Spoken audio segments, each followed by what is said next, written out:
Assalamualaikum warahmatullahi wabarakatuh, teman-teman semuanya. Hari ini saya akan membagikan sebuah kisah yang sangat menginspirasi tentang perjalanan spiritual seorang pendeta di Amerika Serikat yang akhirnya menemukan cahaya Islam, Joshua Evans.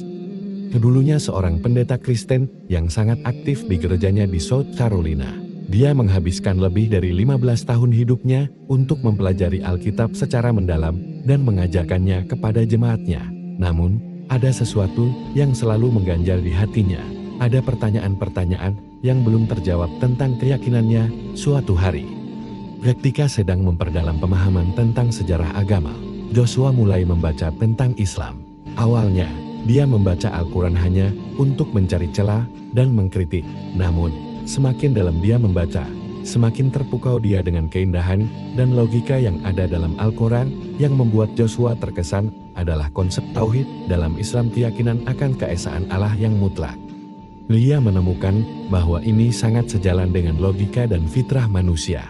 Selama bertahun-tahun sebagai pendeta, dia selalu kesulitan menjelaskan konsep Trinitas kepada jemaatnya. Joshua mulai belajar lebih dalam tentang Islam secara diam-diam. Dia menghadiri kajian-kajian di masjid lokal, berdiskusi dengan para imam, dan terus membaca berbagai literatur Islam. Setiap kali membaca Al-Quran, dia menemukan jawaban atas pertanyaan-pertanyaan yang selama ini mengganggunya. Proses penemuan kebenaran ini tidak mudah bagi Joshua. Dia menghadapi dilema besar antara mempertahankan karirnya sebagai pendeta yang mapan atau mengikuti suara hatinya. Keluarganya, teman-temannya, dan jemaatnya pasti akan terkejut dengan keputusannya. Setelah melalui pergulatan batin yang panjang, pada tahun 2008, Joshua akhirnya memutuskan untuk mengucapkan 2 kalimat syahadat. Keputusan ini mengubah hidupnya secara total. Dia kehilangan pekerjaannya sebagai pendeta, beberapa teman, dan keluarga menjauh. Tetapi Joshua merasakan kedamaian yang belum pernah dia rasakan sebelumnya.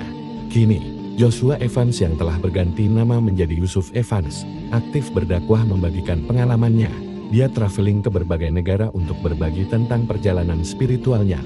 Ceramah-ceramahnya di YouTube telah menginspirasi ribuan orang. Tidak hanya di Amerika, tapi juga di seluruh dunia.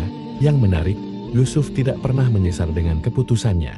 Dia selalu menekankan bahwa Islam mengajarkan untuk menghormati semua agama dan keyakinan. Dalam ceramahnya, dia sering mengatakan bahwa kita tidak perlu membenci atau merendahkan agama lain untuk membuktikan kebenaran Islam. Yusuf juga aktif dalam dialog antar agama, membangun jembatan pemahaman antara Muslim dan non-Muslim di Amerika. Dia menggunakan pengalamannya sebagai mantan pendeta untuk menjelaskan Islam dengan cara yang mudah dipahami oleh masyarakat Barat. Kisah Yusuf Evans menunjukkan bahwa pencarian kebenaran tidak mengenal batas usia, latar belakang, atau status sosial. Yang diperlukan hanyalah ketulusan hati dan keterbukaan pikiran untuk menerima hidayah Allah. Saudara-saudara yang saya hormati, kisah ini mengajarkan kita bahwa hidayah adalah karunia Allah yang tak ternilai. Kita tidak pernah tahu kapan dan melalui cara apa Allah akan membimbing seseorang menuju jalan yang lurus. Sebagai penutup, mari kita doakan agar Allah senantiasa memberi kekuatan kepada saudara kita Yusuf Evans dalam menjalani kehidupannya sebagai seorang Muslim dan dalam upayanya menyebarkan pemahaman yang benar tentang Islam. Terima kasih telah menyimak kisah inspiratif ini. Jangan lupa like, komen, dan subscribe channel ini untuk mendapatkan konten-konten inspiratif lainnya. Sampai jumpa di video berikutnya. Wassalamualaikum warahmatullahi wabarakatuh.